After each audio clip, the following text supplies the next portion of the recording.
So there are two frameworks I want to share with you.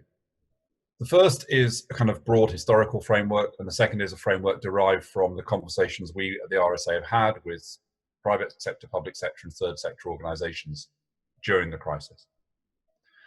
So the first framework is very broad brush, and it's based on a kind of historical review. And it leads us to basically argue that the relationship between crisis, and we have been through a health crisis, and we are going into an economic crisis, which may still again become another health crisis. That analysis leads us to believe is that the relationship between crisis and change is contingent. That is to say, firstly, crisis does not always lead to change, and secondly, crisis does not always lead to benign change, even when it does lead to change. And I'll give you two quick examples of this. The First World War, a crisis which led to a set of decisions which contributed to the horrors of the 30s and 40s. The Second World War, which led to a set of decisions that created 3 decades, which, looking back on them, look pretty positive, albeit this is looking very much from a kind of Western perspective, but they were years of economic growth, of growing welfare provision, of relative political consensus and social consensus, and growing individual freedom. Or to take another more recent example, the AIDS epidemic in America in particular, all around the world of course, but I'm focusing for the purposes of this point on America, a terrible, terrible crisis in the gay community in particular, almost a male gay community, almost nobody was left unaffected by that. People had, in the middle of that, people dying all around them. And I remember in the early stages of that crisis, it really felt, I was in Britain, but it really felt quite possible that what would happen would be we would stigmatise the gay community. There was talk of a gay plague. It wasn't clear what was going to happen. But what actually happened was that the gay community organised, they fought back, they got political leadership. And the outcome of that, terrible tragedy though it was that we came out with investment in treatment, which has eventually led to HIV no longer being a fatal diagnosis. It led to new leadership for the gay community and behaviour change in the gay community. And of course, it laid the basis for a transformation in public attitudes towards the LGBT community, and actually probably in my lifetime, no shift. What do we learn from these contrasts? Because the example I would set against that is the global financial crisis, where many people had hopes the global financial crisis would lead to measures to tackle inequality, the inequality that Mark talks about, or the financialization of the economy, which Mark also talks about. Well, we saw some regulation of the banks, but not much else. And in fact, what we saw politically was polarization, inequality stayed stubbornly high, growing social pessimism. So what are the factors that determine this? Well, nothing determines it. History, as anyone who's studied history knows, is always simultaneously the history of structure and contingency. But the factors that seem to contribute to whether crisis leads to change are, firstly, was there demand for change and capacity for change before the crisis? Change doesn't come from nowhere. Secondly, during the crisis, does that demand grow? And critically, in the ways in which people respond to the crisis, is the future in some ways prefigured by what people do and how people feel in the crisis? And then thirdly, and critically, and this was what went wrong with the global financial crisis, as we emerge from the crisis, are there the political coalitions, the broad-based political coalitions, and the concrete policy ideas and social innovations ready to take advantage of that period of time when people are willing to think about things differently and to even make sacrifices in order to get things moving again? And I think if you use that lens, and there are some reasons to be hopeful, I think there was a growing awareness of and intolerance of inequality building up to the crisis. I think that was strengthened in the crisis by the differential impact it's had on different communities, by our concern for key workers, by the Black Lives Matter movement, which has really kind of crystallized people's feeling about the kind of step change we need to tackle structural racism, but wider structural inequality. I also, the question there is, do we have the political coalitions and do we have the policy ideas to be able to make the change that we want? And climate change, I think, is another reason to be reasonably hopeful, in the sense that there have been growing awareness of climate change, growing capacity to know how to address it. Then during the crisis, we've been reminded of the importance of resilience, of the importance of the state, that the market can't solve problems on its own. Many of us become closer to nature. We've slowed down our lives. It's made us think a bit more deeply. And I do think that there are the policies, and I do think there are the innovations that could help us to really do what we need to do. The question is, will we have the political leadership and the global action that we need? So that's one way of thinking about crisis and change. The other way we derive from much more kind of granular work, talking to individual organizations about how they've responded to the crisis. And many of you, I've been running the RSA throughout this crisis, and many of you will be working organizations, managing organizations, on the boards of organizations. And what we found was 4 different examples of the ways in which people adapted to the crisis, each of which has different implications for what comes after it. So firstly, there are things we did in the crisis which we have no intention of continuing afterwards. And some of those things have already gone, like we don't clap anymore on Thursday evenings. And there, I think the lesson is, don't try to carry it on, because we know from all sorts of work that's being done that people do things in crisis which they can't sustain outside those kinds of pressures. But there is learning to be done. What can we learn from the things we did in the crisis? Things we did positively, like clapping on Thursday night, things we did negatively, like cancelling routine operations. Is there still learning to be had from that? Secondly, in the converse of that, things we did in the crisis which we would never want to take apart. So a few GPs did online consultations before the crisis. Now most of them do. A few local authorities understood that digital wasn't just about technology, it was a different way of thinking about service delivery and engagement with citizens, and now many other local authorities have. So, those kind of moves, and this kind of levelling up of digital is a big example of it.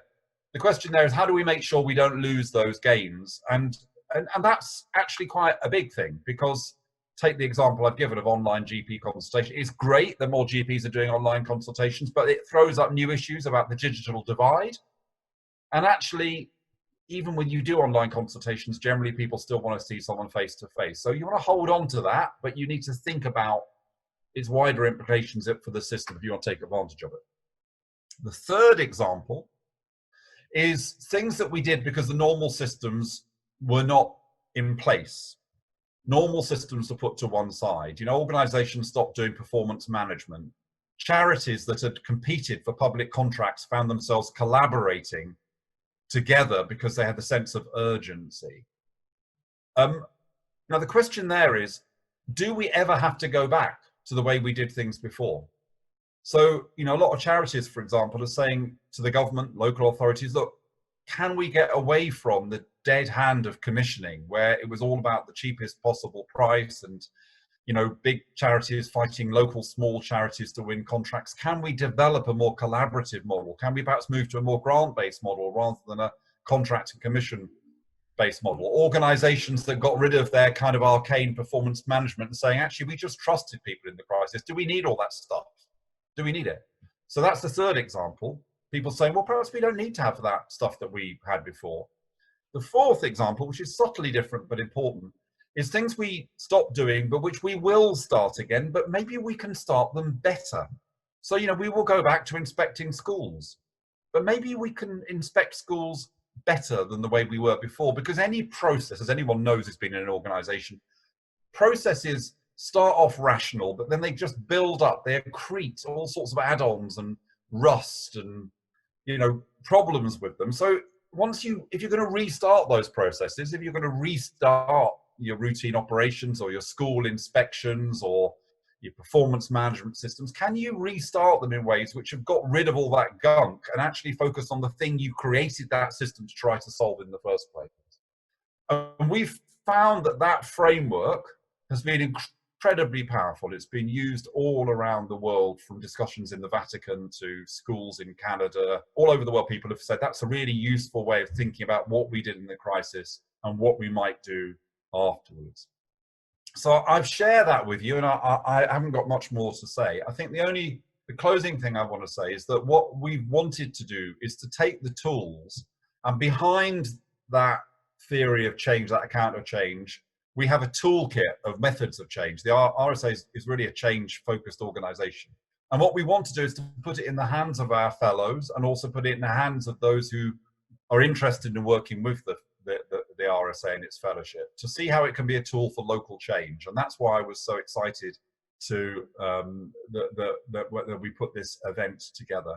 And we have other fellows, I think, who are doing really interesting things in other places. I was talking to another fellow in the central region called Claire Gage this afternoon, who's been doing some fantastic work in Chesterfield around kind of bringing people together using deliberative methodologies for people to think about what kind of future do they want for that town, a town that's faced many kinds of challenges. So one of the things that might come out of this is if a group of people say, well, look, let's have a process of saying, could we have a radical step forward in Hereford in how inclusive, how sustainable, well-being, whatever it is we think needs to change. I think there are other fellows that have got interesting experiences of having brought that kind of stuff together and what they've learned from that process. And we'd be very happy to share that. Abigail, I think, would be able to connect you to some of the people who've been doing that kind of work. So, you know, what we've done is there to be used, and we would love it if people in Herefordshire thought some of the tools that we've developed would be useful to them, to you. Thank you, Matthew. Some of the that was very interesting, especially about the frameworks, and I think it's quite difficult to take in. So it'll be great to look that up. What questions are sort of coming up about how you've been talking to a lot of people? How do you think we can make sure we don't lose those gains? How can we build local capacity for change? What have you seen that works well at local level? So I think that the evidence from around the world of what works well says that critical to it is building a compelling shared vision.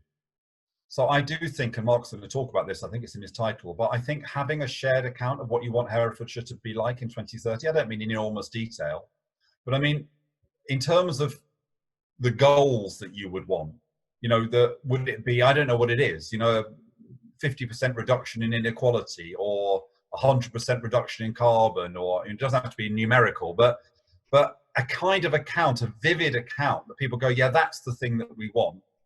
And so I think that's really important, and it's worth spending quite a bit of time for people to get that, which is why Claire's been doing the deliberative work in Chesterfield, bringing citizens together and saying, can we develop a kind of compelling shared account? And I think once you've then got that, you then need to build really strong collaborations where people understand the roles that they have got in making a real difference. And then thirdly, and this is really important, you've got to make sure you've got people who keep that going. You need not just the people who are driving change, but the people who hold the coalition, keep the coalition together.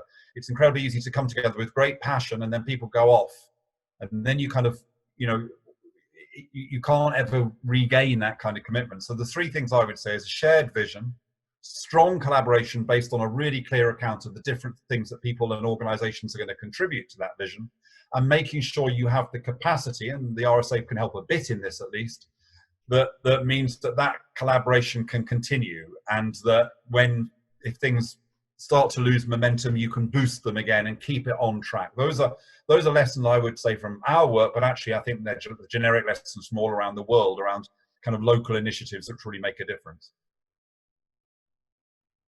Thank you. There are a couple of questions coming up about the rural and urban. Obviously, this is a very rural agricultural county. Do you think there are things that can work across the rural and urban, or do you think what we could do here could be reproducible in other similar places? I think it's a fascinating question, and I think you know, look, people, this is something that is changing. You know, people are working from home. You know, people can live in the middle of Herefordshire and, you know, work in New York. You know, I think the statistic I heard is that only a third of people say they want to go back to working full time, you know, in an office. So I don't know how many people from Herefordshire were commuting into Birmingham, for example, or whatever, but, you know, that's going to change. And what will it mean? And will it start to open up possibilities for new forms of economic development, which are based upon, villages and small towns, which will have a greater viability when people are based there and working there and having lunch there and spending time there, So I think that's really kind of, so I think the relationship between the rural and the urban is one of the things which I think is going to change. A lot of people say that people are going to move out of cities if the health risk continues, because they, in London it's particularly challenging because 85% of us in London use public transport to get to work. I suspect in Hereford it's 15% or less. So, it's kind of really interesting looking at these kinds of issues around transport and work and home, and, also the economic issues about a lot of talk about supply chains and insourcing and how people will want more local supply chains. I mean, this stuff may not last if a vaccine is found and we may return to normal, but a lot of this stuff will be good. I mean, a lot of this stuff will be good to make happen anyway. So maybe this is the impetus we have to think about it. So I think, I'm not going to answer the question in specific terms, but I think it's a really interesting, I think there's lots of possibilities which exist, which probably didn't exist, except in the imagination of the most radical thinkers 9 months ago. Okay, thank you. Just probably one more. There's a question coming up about models and frameworks, and there are a lot of models and frameworks out there. What makes the RSA one special? What do you particularly like about it? How could it best be applied to Herefordshire? Yeah, no, I agree. I think it was George Box, the statistician, who said all models are wrong, but some are useful. And that's kind of my view of the world as well. These are heuristics. They're just ways of thinking. They're pairs of glasses that we look through, and some of them help us see the world better. But so I don't want to kind of say, look, that we've got the truth. I think the 4 ways in which people have responded to crisis and what that might mean, I'd simply say, no, I don't think the RSA has ever produced a piece of intellectual property which has been as widely taken up and used. So, if the proof of the pudding is in the eating, then a lot of people are eating it. But, I don't want to kind of force it down people's throats. Actually, the RSA's kind of meta story of change, which is what I'll finish with, is neither of those frameworks. It's a much simpler idea. But this is where our toolkit lies. So we argue that the way to think about change, the way to approach change, we say, is to think like a system and act like an entrepreneur. And what we mean by that is to understand problems systemically, because complex problems like inequality or environmental degradation or well-being are complex systemic issues, but to approach the solving of those issues in a very agile manner, because the world is constantly changing. And actually one of the reasons you need to build collaborations is that you never quite know where change might come from. And I often say to policymakers, I used to be a policymaker, I say to civil servants and policymakers, you spend a lot of time looking at a system and saying, what do you want to change? Actually, the question is, where is change possible? And that's what's so interesting about crisis, because it creates new spaces where change is possible. And I would say it's much better to achieve a small change now that opens up bigger possibilities than it is to try banging your head against a brick wall, trying to make a big change happen where there isn't much likelihood of it happening. So of all the frameworks that we've used, people will be getting tired of frameworks, but that one of thinking like a system and acting like an entrepreneur is the kind of underlying methodology. That's an underlying kind of washing line for all the RSA's ways of working and thinking. Yeah, it's interesting what you say. You never know where change is going to come from. I mean, certainly here in Herefordshire, change often happens organically. We're more of a garden than a machine, and so it's nice to have that kind of flexibility. So just before we end, if we say, yeah, great, that this sounds great, this is really interesting, what next? Well, I think that's, I mean, the one thing the RSA can't offer is enormous resource. Abigail is here. She's the person who looks after the central region, which is basically a third of England. So you will understand that, we don't have the kind of capacity to be able, but I think, if people want to work together, then I think possibilities start to emerge. And that's one of the things you have to kind of talk about is, okay, if we're a group, we want to make a difference, what kind of resources can we pull in? What bits of funding? What kinds of partnership can we pull in? And the RSA can provide advice and guidance on that. We have little tiny pots of money that we make available to fellows. But the more important thing is working with fellows, helping them to possibly get to the point where they can leverage other kinds of resources or leverage in other kinds of relationships. So I think really the question at the end of this is there a kind of core of people who are excited by this, who'd want to carry on meeting and starting to use some of the tools in our toolkit or other toolkits to start to develop this kind of account? And we're going to be hearing from Mark in a second with his account of Hereford 2030. So, you know, that will be a first go at a compelling vision. So I think the next stage will be, well, let's think about how that vision might come about and how we might bring in broader groups of people. You know, I'm looking at all these faces. We're probably not the totally representative group. So are there different voices, younger people, for example, we might want to bring into that visioning process? Thank you. That's a really great way to end on relationships and the fact that we're all part of an ongoing conversation now, that this is just the beginning of. Thank you very much. So I'll hand over to Mark now. Thank you very much, Diana. Good afternoon, everybody. So Matthew talked about doing things differently and the RSA's frameworks. I thought I would just begin by explaining why I think this is such a critical time for us all to step back and to take that fresh look at how we have been running things. And actually, there are at least 3 reasons why we really should. Matthew mentioned we're in the middle of a pandemic. About 65,000 people have died from the coronavirus in the UK so far, and disproportionately the dead people have been the most vulnerable. They've been disproportionately the poor, the elderly, and frontline workers. And here in Hereford, we've just seen another outbreak starting. Secondly, we've now had over 10 years of mass impoverishment in the UK. So most people in this country are about 5% poorer than they were in the year 2007, even though the economy is a little bit bigger than it was then. So the pie has grown a little, but most people's slices have shrunk. And that, unfortunately, is even more true in Hereford than it is in other places. And finally, although to some extent those first 2 might have sort of knocked it out of people's minds a little bit, we are still right in the middle of a climate emergency. And here in Hereford, actually, there are a lot of people who are still recovering from February's flooding. So for them, it isn't in the back of their minds, it's still very much in the front of their minds. So actually, I don't think we have a choice but to think quite radically. Our analysis shows that if we don't change the way we run things, we will see more economic and more environmental damage. And the biggest victims of that will be the most vulnerable in society and the younger generations. If we just carry on current trends, by 2050, the UK would be a bit like South Africa is today. We have a small, very wealthy elite who surround themselves with intense security to keep out the mass of the population who are living, some of them in poverty, and most of them not very far away from poverty.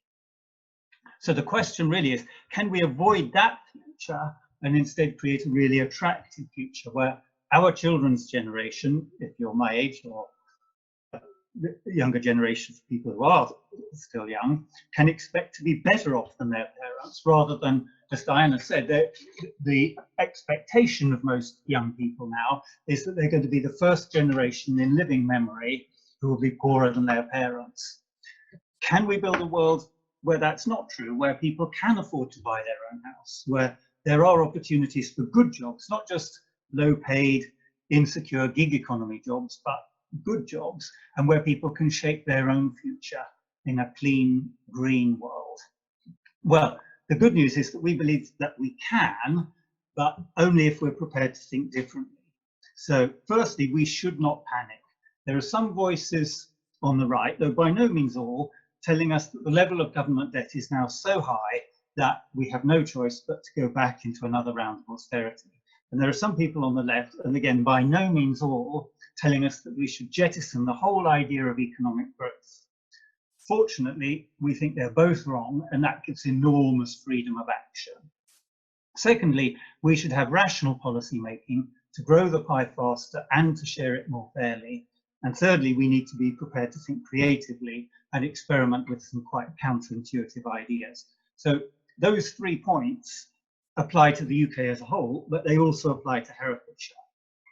And a lot of the change that the 99% organisation has identified as being needed to create that kind of attractive future is top-down change. Some of it has to be driven by governments, but fortunately there's a great deal which can be driven bottom-up, and that is what the Herefordshire 2030 project is particularly looking at. So to illustrate the points, I'm going to talk a bit about the UK as a whole, and then I'm going to come back to the reasons for launching the Herefordshire 2030 project. So my first point was that we shouldn't panic. And actually, it is quite tempting to panic. You may very well have read in your newspapers about the ruinous levels of government debt, about the risks of economic Armageddon or the UK melting down or something, and about how if we don't tackle the debt very quickly, we'll be placing some kind of intolerable burden on our children and grandchildren. And you may have heard other people saying that in order to save the planet, we need to get rid of the idea of economic growth altogether. Now, if those two ideas were true, then actually trying to create an attractive future would be very, very difficult. We'd be facing a shrinking economy, probably with no safety net, possibly with no NHS, and how you create an attractive world for future generations in that kind of world would be very challenging. But fortunately, the facts don't support either of those ideas. They tell us that we shouldn't be worried about government debt and that economic growth is not incompatible with saving the planet. So I'll just show a couple of slides. So this picture shows data from the Bank of England. It's 300 years of economic history for the UK.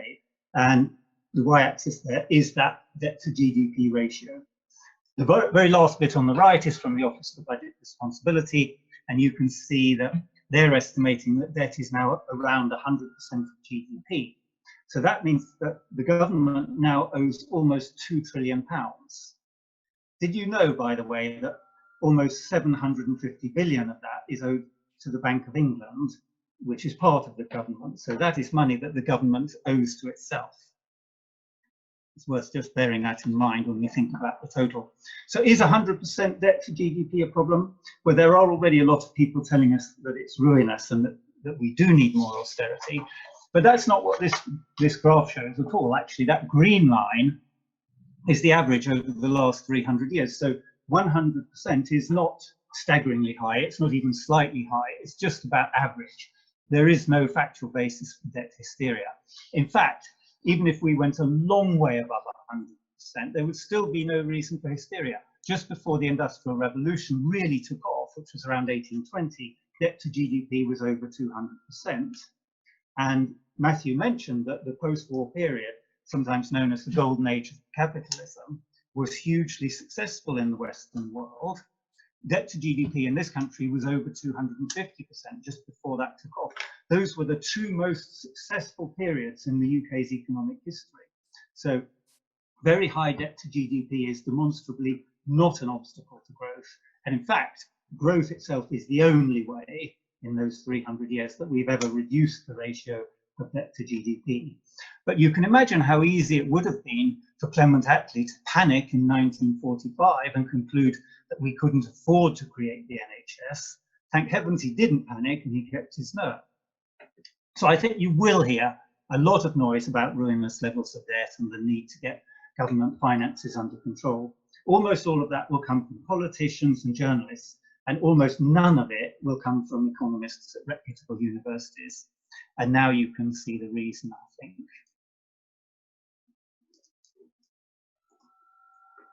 But what about economic growth? Isn't it true that economic growth harms the environment? Well, perhaps it is, but not necessarily.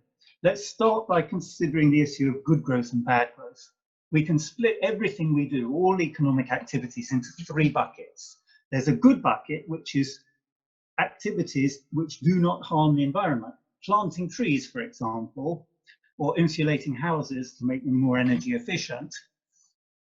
That sort of thing is actually good for the economy. It grows the economy, it creates jobs, but it's also simultaneously good for the environment.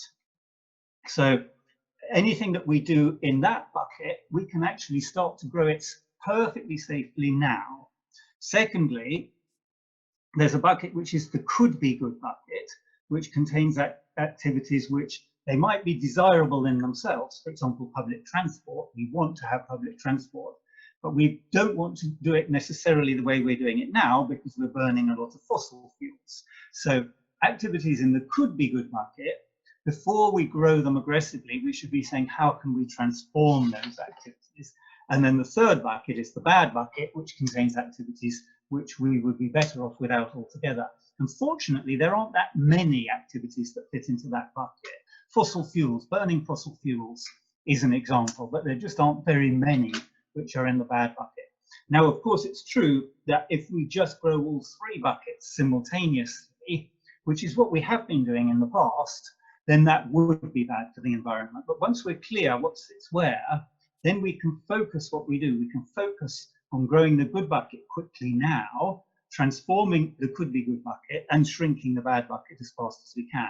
And that will be good for the environment, but also good for the economy. And when we look at the economy of Herefordshire that way, which we can start to do as part of this project. So in fact, the team has already done a bit of preliminary work on that, and their first estimates look a bit like this. And that's a really good news slide, because you can see that more than 2/3 of Herefordshire's economy is already in the good bucket. It's either already not damaging, or it's the amount of damage it does to the environment is tiny, and a small amount of transformation could make it carbon neutral or even positive. So that's the first bit of good news. The second bit is there doesn't really appear to be anything in the bad bucket. Everything else is in the could be good bucket. So yes, we have got some real challenges, as has the rest of the country, in transformation, but actually we can see in principle how we can both grow the economy and become much, much greener and cleaner at the same time. And that brings us on then to the question of what sorts of policies we need. Now, policy making is very, very complicated actually in detail, but fundamentally there are only 4 types of policy. Every policy either grows the pie or it doesn't, and it either shares it fairly or it doesn't. So that gives us a picture that looks a bit like this, where at the top right you've got shared growth policies. Those are policies which both grow the pie and share it fairly. So fundamental research, investment in infrastructure, education, healthcare, all those things are really good for everybody in the economy. Everybody benefits from those sorts of things. So we want to see far more of those. At the top left, we've got policies that could be good for growing the pie, but they don't share it fairly. So very aggressive automation would fit into that category. It could enable us to produce lots more valuable goods and services, but it would also lead to a lot of job losses. And if we do nothing to balance those policies, then the pie might grow, but a lot of people will find that their slice has shrunk. So that brings us on to the need for balancing policies, which are the type 4 policies on the bottom right there. And they're there in order to make sure that everybody can benefit from the type 1 policies, from the growth in the pie. And what that means is, in effect, that a good policy portfolio is a balanced policy portfolio. Just to give a recent example, relatively recent, President Macron's attempt to introduce a fuel tax in France to help with climate change. Well, it probably was a good idea for the economy as a whole. It was certainly a good idea for the environment, but it hit the poorest people in French society very hard. And as a result, the Gilets jaunes movement sprang up, and with all the riots, Macron was forced to abandon his policy. If he'd been a bit more intelligent in the way he looked at it, he would have seen the need for a balancing policy. And actually, instead of announcing a fuel tax, he would have said, there's going to be a green dividend. We're going to pay a dividend to the poorest 25% in French society, and it's going to be funded by a fuel tax increase. That would have produced a very different response. And finally, there are vulture policies which neither grow the pie nor share it fairly. And we just should not be doing those at all. So if we look back over the last 10 years, we can see that a main reason for a lot of the problems that we have is that we had a preponderance of policies on the left, the captured growth and vulture policies, and we had far too few of the policies on the right, the shared growth policies and the balancing policies. So we need a lot of policy change actually to create an attractive future, and some of that will need to happen at the national level, but there's also a lot of scope for local action. And that really brings me on to the third point, which is about thinking creatively. So local authorities— Quickly, Mark, just a couple of minutes if possible. Thank you. Have seen their budgets cut dramatically, and that's really made it hard for them to provide the services that local people need. But some of them have been very creative, and I'll just give you one example, which is Preston. Preston in 2015 was one of the most deprived cities in the UK. In 2019, PricewaterhouseCoopers assessed the most improved communities in the UK, and number one was Preston. And the way they did that, in essence, was very, very simple. They spent more money locally to regenerate the local economy. And the results of that have been absolutely dramatic. Even though, like most other authorities, their budget has fallen. It's fallen 17% in the last 4 years. The amount that they've managed to spend in county has actually risen by almost 70%. So that's an additional 200 million that they've managed to spend in the local economy.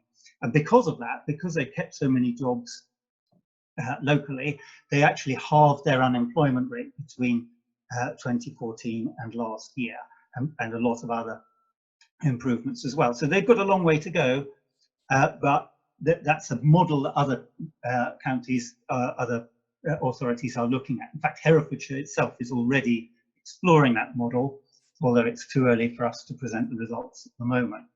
So we can see that surprising things can be done even without support from outside the region. What can be done in Herefordshire? Well, that's what the Herefordshire 2030 project aims to find out.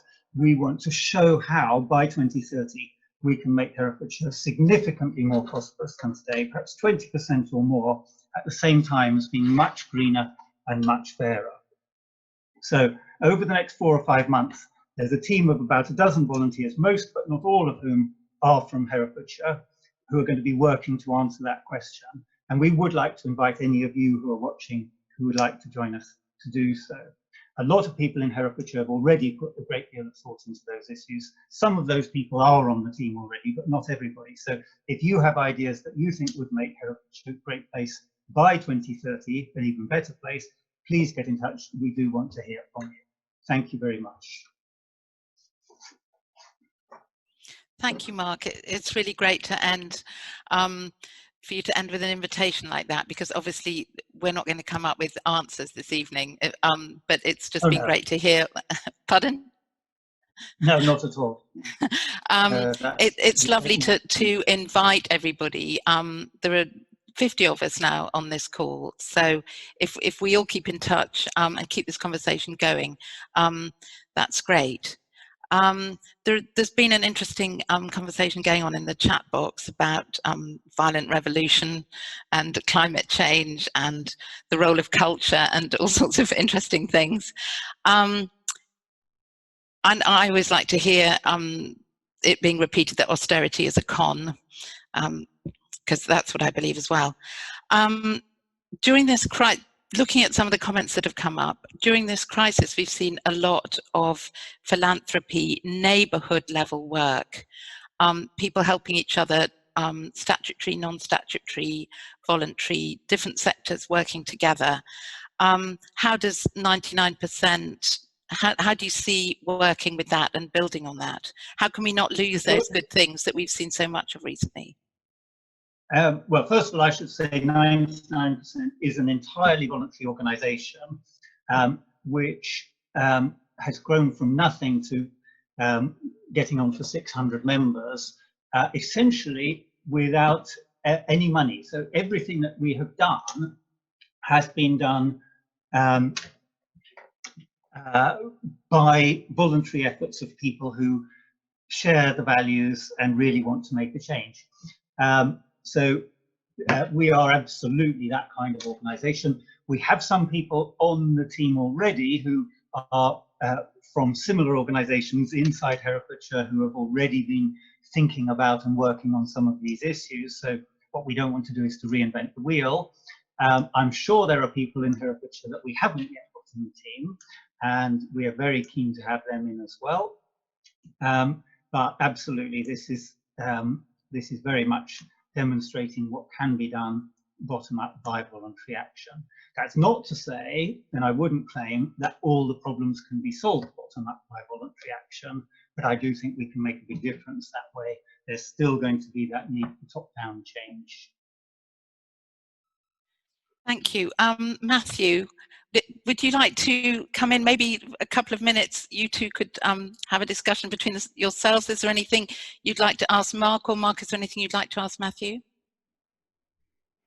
Well, there's one thing that we talked about when the two of us spoke, and I didn't have time because I overran in my presentation, but that I think we're both keen to do, which is not just to do this project here in Herefordshire, but actually to create a kind of toolkit that could be used in other places.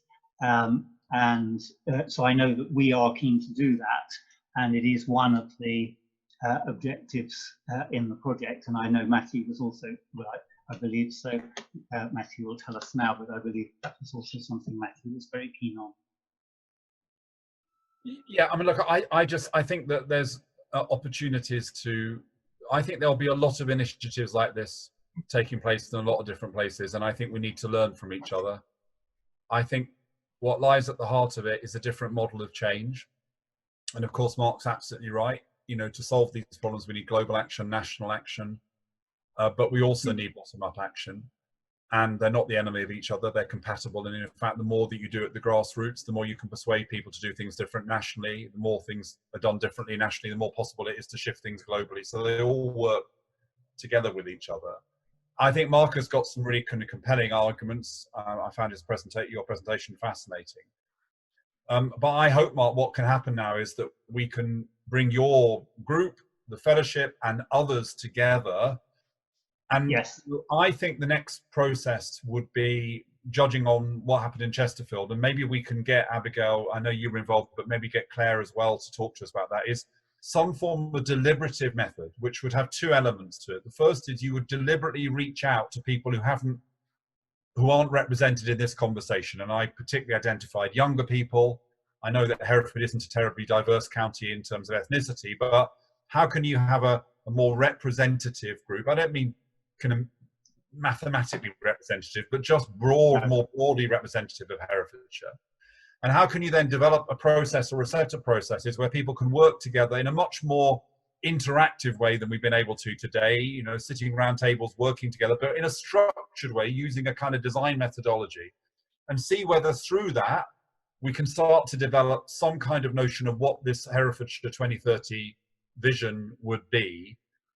And I think if you can do that and you've really involved people in that process, you'll then find the next stage, which is to say to people, well, what is your contribution going to be? And that contribution could be everything from the county council with its status and legitimacy and budget, although I know it's hard strapped like every other local authority, right through to, you know, the voluntary organisations that you're talking about, Mark. And, you know, I emphasise, I know Herefordshire's got no money, no local authority's got any money, but I certainly mean it spends money, and as you were saying, there are ways in which you can spend that money which levers other things as well, which is really interesting. So I think the next stage, if people are enthusiastic, and we can check in at least to RSA fellows, and if we know other people who are here today, we can check into them, is can we maybe think about designing some kind of deliberative process, which also, by the way, you might engage local media in, whether it's mainstream media or social media, so that you can start to spread the message more widely, start to build up more enthusiasm.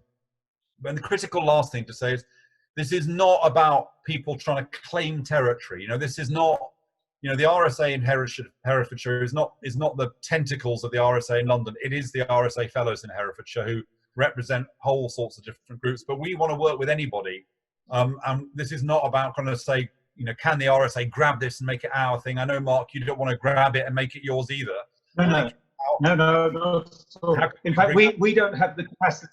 We wouldn't have the capacity to support 5 projects like this around the country. Maybe the RSA would have that capacity. So I can see, you know, there could easily be a lot of complementarity. or maybe if we come together and we work on this, we could get to the stage where we can approach trusts, foundations, and others and ask them to put some resource into it. That's, I think, what exactly. Yeah. And you're much more likely to succeed in doing that if you can demonstrate there's the broad base for what you're doing. Yes. I'm afraid I have to leave literally at 7. So thank you so much for asking me to participate. And I really hope it goes forward, partly because I love Herefordshire. Very much. Thank you, Matthew. Bye. Bye. Yes, we're going to finish in 3 minutes, but it was great to finish on Mark and Matthew talking together about the next steps. And speaking as somebody who is on the local council, we are really interested in being part of that deliberative process, deliberative democracy, participatory democracy. There's a lot of interesting stuff going on around the country with citizens panels and things like that. So I think there is a huge enthusiasm for that here. So that's really positive. I'm sorry this wasn't more participatory this evening. It wasn't more of a conversation, but we really wanted to use the hour to hear as much as possible about these projects. And as I keep saying, this is just the beginning of an ongoing conversation. Thank you very, very much for joining us. It's been great to see up to 53 people. Thank you, Matthew. Thank you, Mark. Thank you, everybody, for being here. Have a good evening and keep in touch.